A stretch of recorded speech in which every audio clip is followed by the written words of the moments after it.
Elliot didn't think much of it the first time he said it. They were standing in the kitchen at 2 a.m., half awake, eating leftovers straight from the fridge. His roommate, Danny, was mid-yawn when Elliot stared into the glowing light and muttered, "Does anyone else ever say, 'I have a rock-hard chicken. I'm gonna put it in a terrarium'?" Danny blinked. "What?" But Elliot just slowly closed the fridge door, as if that had explained everything. The next day, a terrarium appeared on the living room table. Not a big one, just a glass box with a hinged lid, the kind you'd use for moss, maybe a small frog. Inside was a carefully arranged little world, damp soil, tiny stones, a sprig of fern. And, in the center, a perfectly roasted chicken. Golden brown. Immaculate. Slightly glistening. Danny stared at it for a long time. "Elliot," she said finally, "why is there a chicken in the terrarium?"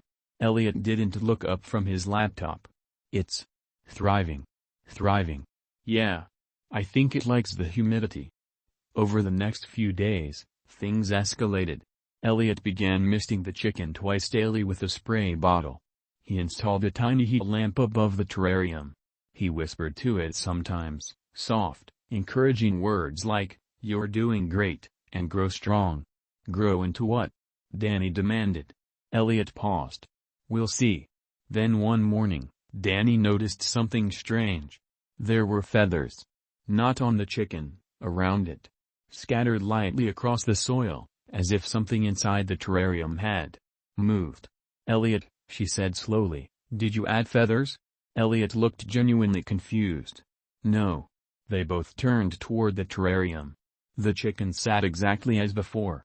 But Danny could have sworn it was facing a different direction. That night, they heard scratching. Not loud. Just a faint, persistent tap. Tap. Tap. Against glass. Danny pulled the blanket over her head. Elliot, on the other hand, got up. He walked into the living room, drawn by something between curiosity and pride. The terrarium glowed softly under the heat lamp. Inside, the chicken was no longer still. It shifted, just slightly, like something remembering how to exist. Elliot crouched down, eyes wide. "I knew it," he whispered.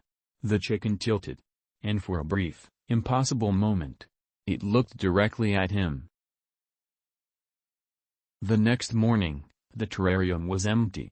The lid was open. A single feather sat on the table. Danny packed a bag immediately. "I'm staying at my sister's," she said. "If that thing learns to open doors, I'm moving states." Elliot, however, just stood there, thoughtful. Then he nodded to himself. "Okay," he said. "So, not a terrarium." He grabbed his keys. "Maybe it needs something bigger."